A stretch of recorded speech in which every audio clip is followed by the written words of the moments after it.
Hello guys, this is Monica, your study partner. Here I am again with the new video. Now, our today's topic is private company. What is private company? A private company is one of the form of companies. It allows a partnership to be made broad based and limit the liability of the partners. Private company क्या होती है? अ private company offers the advantage of both company and partnership. An attempt has been made in the chapter to explain the difference between public and private company, the legal rights of private company, the conversion of private company to public company, the conversion of private company to a public company, the conversion of public company to a private company. हम आज इस chapter में ये सब discuss करेंगे. सबसे पहले है what is private company. As per section 2 subsection 68.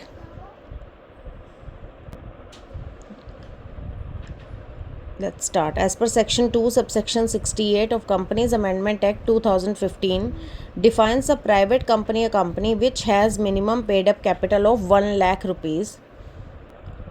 Private company कौन सी होती है? जिसकी minimum paid up capital 1 lakh rupees हो और higher as may be prescribed by its article. Restriction the rights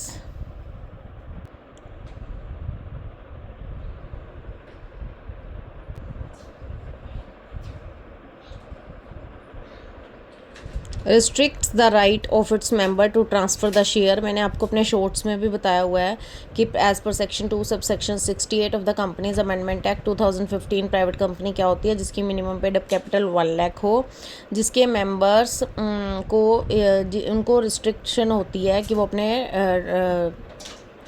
shares को ट्रांसफ़र नहीं कर सकते. Second, accept in case of 1 person company, limit the number of its member of 200 which doesn't include. कौन कौन से members include नहीं होते 1 person company में? जो जिसमें 200 की लिमिट तो है ही है. मिनिमम टू मेंबर्स होते हैं पब्लिक प्राइवेट लिमिटेड में और maximum 200. Members who are employees और मेंबर ऑफ द कंपनी वे इंक्लूड नहीं होते जो ऑलरेडी मेंबर्स है कंपनी के. Members who while they were employee of the company were also it members and continue to be its member after leaving its employment. जो अपनी employment leave करने के बाद भी इनके मेंबर्स रहते हैं. वेयर 2 और मोर पर्सन होल्ड 1 और more share in a company jointly they shall for the purpose of this clause be treated as single member. ये मैंने पहले भी अपनी वीडियो में समझाया है. जैसे फॉर एग्जांपल हस्बैंड वाइफ ने जॉइंटली शेयर लिया है एक, बट वो हस्बैंड वाइफ दो लोग हैं, बट वो शेयर तो एक है, इसलिए कोई भी जॉइंट ओनर होगा वो सिंगल मेंबर ही माना जाएगा. Prohibits any invitation to public to subscribe any securities of the company.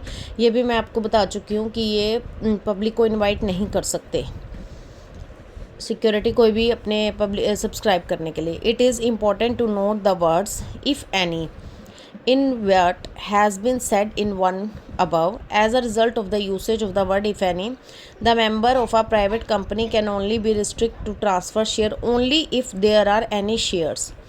If the company has no share capital, the restriction become immaterial. अगर कंपनी की शेयर कैपिटल है तभी वो रिस्ट्रिक्ट करते हैं. अगर शेयर कैपिटल ही नहीं है तब ये कंडीशन अप्लाई नहीं होगी. That is why the word if any use, क्योंकि आपने देखा हर जगह if has any, if any ये सब यूज़ किया गया, तो इसका ये मतलब है. That's why the word if any has been used and they assume importance.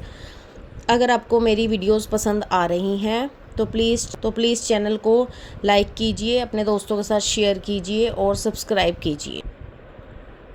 अब इट इज़ इम्पोर्टेंट, ये हो गया हमारा. The minimum number of members in a private company is 2 and maximum is 200. ये मैं आपको बता ही चुकी हूँ कि मिनिमम मेंबर्स 2 होते हैं और मैक्सिमम होते हैं 200.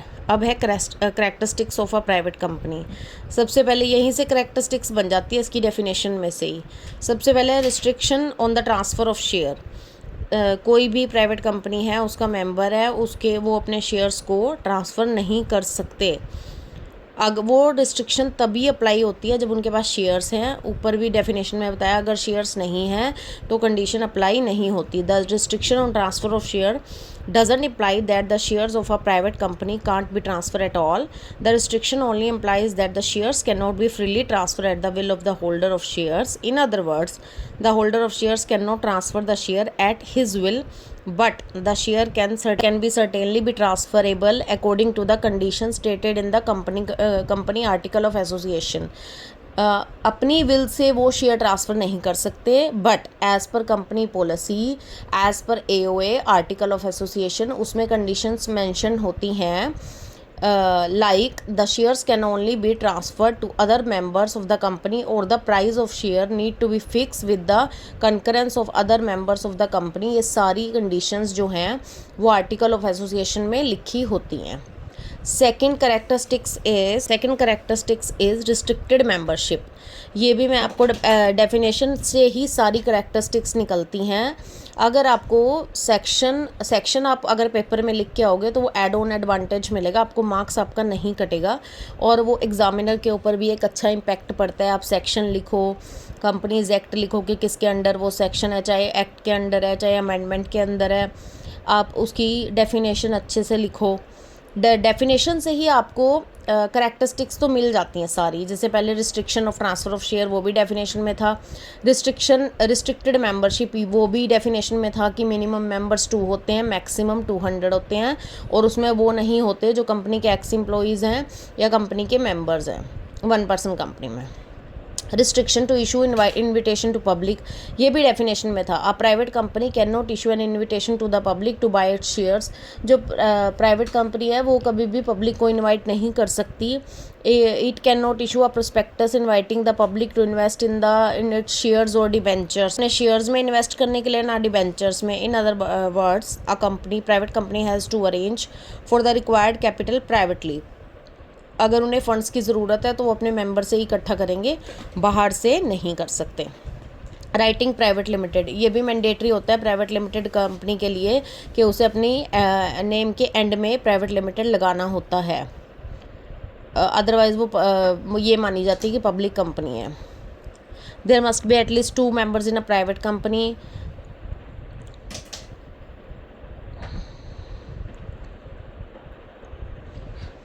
If the number of members of a private company is reduced below 2 and the company carry on the business for more than 6 months, while the number is so reduced, every person who has been a member of the company shall be liable for the payment of whole debt of the company and may be sued therefore under section 433D। अगर 2 से कम member हो जाते हैं और company 6 month से अपना business चला रही है तो हर कोई बंदा, every person who has a member of the company shall be liable to pay the whole debt of the company under section 433 subsection D। Expression in articles in this act, unless the context otherwise requires, the expression private limited company shall have the meaning of company which by its article article वही होता है, restrict करता है, transfer नहीं कर सकते आप shares. Second है, आपके मेंबर 200 से ज़्यादा नहीं होने चाहिए, और वही जो मैंने आपको पहले बताया कि मेंबर्स जो एम्प्लॉय हैं कंपनी में वो नहीं होने चाहिए, और जो एम्प्लॉयमेंट के बाद भी जो मेंबर्स थे और अपनी उन्होंने एम्प्लॉयमेंट तो उनकी सीज़ हो चुकी है बट फिर भी ख़त्म हो चुकी है, बट फिर भी वो मेंबर्स होते हैं। और सेकंड, ये पब्लिक को इनवाइट नहीं कर सकती अपने शेयर्स ट्रांसफ़र करने के लिए। Difference between a private company and a public limited company. First is number of members. Minimum private company में 2 होते हैं, मैक्सिमम 200 होते हैं। पब्लिक लिमिटेड कंपनी में 7 होते हैं, मैक्सिमम की कोई भी लिमिट नहीं होती या उसके आर्टिकल में डिफाइन होते हैं। Minimum paid up capital private company में 1 लाख है और पब्लिक कंपनी में 5 लाख है। Invitation to public, private company invite नहीं कर सकती पब्लिक को, जो वो फंड्स इकट्ठा करते हैं वो ओन सोर्सेज से करते हैं अपने मेंबर से। और public limited company total capital जो होती है वो पब्लिक से इनवाइट करके इन्वेस्ट पब्लिक से इनवाइट कर सकती है, और पब्लिक जो इन्वेस्ट या शेयर में करती है डिबेंचर में। नेक्स्ट डिफरेंस इन ये है, next difference is transferability of allotment of share. जो प्राइवेट लिमिटेड कंपनी है वो can allot shares immediately on the receipt of the incorporation certificate, जो उसको उसी टाइम पे अलॉट करने पड़ते हैं जब उसका इनकॉर्पोरेशन सर्टिफिकेट आता है। Public limited company can not allot its shares to public limited company allot नहीं करती। Commencement of business, a private company can commence its business immediately on the receipt of the certificate of incorporation. On the other hand, a public company cannot commence its business so long as it gets an official letter of the commencement. इसको commencement का official letter मिलता है, इसको incorporation certificate के बाद ही private company अपना business start कर सकती है। नेक्स्ट है issue of prospectus. Private company prospectus issue नहीं कर सकती और ना ही एक स्टेटमेंट होती है, statement in lieu of prospectus, वो भी इशू नहीं कर सकती। On the other hand, it is mandatory for a public company to issue a prospectus. In the absence of prospectus, it is necessary to issue a statement in lieu of prospectus. Transfer of shares, the transfer of share is restricted to specified limitation. अगर कभी वैसे उसमें transfer of share होता नहीं, अगर होता है तो वो AOA में मेंशन होता है, आर्टिकल ऑफ एसोसिएशन में। The transfer of share is not restricted in public company, ये शेयर होल्डर्स की बिल पे डिपेंड करता है। Preparation of article is mandatory होता है प्राइवेट कंपनी में। Preparation of article is not compulsory in public company. In case the article is not registered, the provision of schedule 1A table shall be applicable. Issue of bearer share warrant, private company नहीं issue करती bearer share warrant, जबकि public company issue of bearer warrant, a private company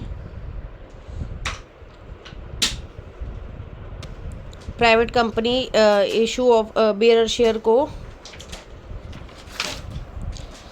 private company can not issue bearer share warrants. और public company में issue bearer share warrants if the shares are fully paid up. ये भी मैं आपको बता चुकी हूँ अपने शॉर्ट्स में। फुली पेड अप, जब जैसे कि शेयर का प्राइस 100 है और शेयर होल्डर ने 100 पे कर दिए तो वो फुली पेड अप होते हैं। Number of directors, private company में मिनिमम 2 होते हैं, मैक्सिमम इसमें पब्लिक लिमिटेड कंपनी में मिनिमम 3 होते हैं। एटलीस्ट का मतलब होता है minimum. Qualification share, private company में डायरेक्टर्स को क्वालिफिकेशन शेयर्स मैंडेटरी नहीं होते, जबकि पब्लिक लिमिटेड कंपनी में होते हैं। Increase in number of directors, a private company can increase its number of director without the permission of the government, जबकि public company में डायरेक्टर इंक्रीज करने के लिए गवर्नमेंट की परमिशन लेनी मस्ट है। Next one is loan to directors. It is not necessary for a private company to get prior permission to the central government to give loan to directors, जबकि central government से prior permission लेनी public limited company में ज़रूरी होती है। ये भी समझ आ गया। उसके बाद है retirement of director by rotation. It is not required by law for the directors of a private company to retire by rotation. और इसके on the other hand, in a public company, 1/3 of the director of a public company are required to retire by rotation. Filing of documents, a private company need not submit the following documents to ROC, यानी कि registrar of companies: list of director, consent of directors and copy of any contract with the director. उसे submit करने की ज़रूरत नहीं होती ROC में। For the on the other hand, in public company, for the incorporation of public company, it is compulsory to file these document with ROC। मैं आपको ये भी पहले बता चुकी हूँ, share capital minimum private company में 1 लाख होती है और पब्लिक कंपनी में 5 लाख होती है। अब आज मैंने आपको समझाया कि प्राइवेट कंपनी क्या होती है as per section 2 sub section 68। मैं बार बार कह रही हूँ, आपको मार्क्स सिक्योर करने के लिए सेक्शन लिखना मस्ट है। उसके अलावा सेक्शन लिखने के बाद आप एक अच्छी सी डेफिनेशन लिखें, फिर ये लिखें कि भाई minimum paid up capital 1 lakh होती है और हायर उसके आर्टिकल में प्रिस्क्राइब्ड होती है, या जो भी मिनिमम होती है 1 लाख होती है या उसके आर्टिकल में प्रिस्क्राइब होती है। कितने रिस्ट्रिक्शन होती है मेंबर्स के लिए, प्रोहिबिट होते हैं, बाहर से नहीं पैसे इन्वेस्ट करवा सकते, कितने डायरेक्टर होते हैं, मिनिमम 2। फिर उसके बाद मैंने इसकी करैक्टरिस्टिक्स बताई आपको कि ट्रांसफ़र ऑफ शेयर नहीं कर सकते, रिस्ट्रिक्टेड मेंबर होते हैं, मिनिमम 2 मैक्सिमम 200, इन पब्लिक को इनवाइट नहीं कर सकते, और इनका प्राइवेट लिमिटेड वर्ड लिखना कंपलसरी होता है। उसके बाद एक्सप्रेशन इन आर्टिकल में भी इनके सब कुछ ये मेंशन करना होता है। फिर उसके बाद मैंने आपको डिफरेंस बताया, मैंने आपको बताया था restricted membership of private company can have minimum 2 member maximum 200 members, और उसके मेंबर्स में क्या क्या इंक्लूड नहीं होता। फिर इनविटेशन ही दे सकते पब्लिक को, प्राइवेट लिमिटेड लिखना ज़रूरी होता है, एक्सप्रेशन आर्टिकल ज़रूरी होता है। फिर उसके बाद मैंने डिफरेंस बताया आपको प्राइवेट लिमिटेड और पब्लिक लिमिटेड में। बहुत ईजी है, अगर आपको डेफिनेशन समझ में आ गई तो आप सारी करेक्टरिस्टिक्स खुद बना सकते हो। सेकंड, आप डिफरेंस भी बहुत इजीली कर सकते हो, जैसे प्राइवेट में मिनिमम 2 मेंबर, पब्लिक में 7, इसमें मिनिमम 2 मैक्सिमम 200, उसमें कोई लिमिट नहीं है। इसकी minimum paid up capital 1 lakh, उसकी 5 लाख। ये प्राइवेट पब्लिक को इनवाइट नहीं कर सकती, पब्लिक कंपनी पब्लिक को इनवाइट कर सकती है अपने शेयर्स के लिए। उसके बाद अलॉटमेंट नहीं कर सकती प्राइवेट कंपनी, मतलब सारी रिस्ट्रिक्शन प्राइवेट कंपनी के ऊपर है। पब्लिक कर सकती है। कमेंसमेंट ऑफ बिजनेस ये इनकॉर्पोरेशन के एकदम बात कर देती है। पब्लिक को ऑफिशियल लेटर चाहिए होता है। प्रोस्पेक्टस नहीं इशू कर सकती प्राइवेट कंपनी, ना statement in lieu of prospectus issue कर सकती है। पब्लिक कंपनी को मैंडेटरी होता है, प्राइवेट कंपनी ट्रांसफ़र नहीं कर सकती, या कुछ स्पेसिफिक लिमिटेशन होती है जो मैंने लास्ट डेफिनेशन में बताया कि आर्टिकल डिसाइड करता है।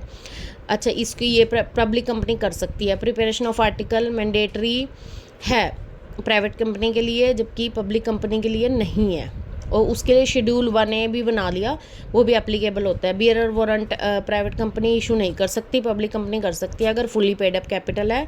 प्राइवेट कंपनी में मिनिमम 2 डायरेक्टर होते हैं और पब्लिक में मिनिमम 3। क्वालिफिकेशन डायरेक्टर्स के लिए कंपलसरी नहीं है शेयर्स, पब्लिक में कंपलसरी है। इंक्रीज़ करने के लिए इसे किसी परमिशन की ज़रूरत नहीं होती गवर्नमेंट की। प्राइवेट को, पब्लिक को अपने डायरेक्टर्स को इंक्रीज़ करने के लिए सेंट्रल गवर्नमेंट की परमिशन की ज़रूरत होती है। प्राइवेट कंपनी अपने डायरेक्टर्स को लोन देने से पहले किसी की सेंट्रल गवर्नमेंट की ज़रूरत परमिशन लेने की ज़रूरत नहीं होती, जबकि पब्लिक कंपनी को होती है, प्राइवेट कंपनी को नहीं होती।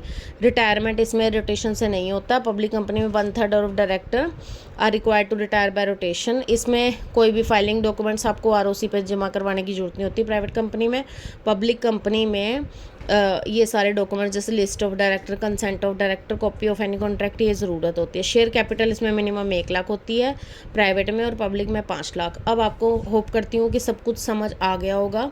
अगर आपको मेरा पढ़ाने का तरीका अच्छा लगा और अगर आपको मेरा समझाया हुआ समझ आ रहा है तो प्लीज़ मेरे चैनल को लाइक कीजिए, अपने दोस्तों के साथ शेयर कीजिए और सब्सक्राइब करना ना भूलें। Thank you.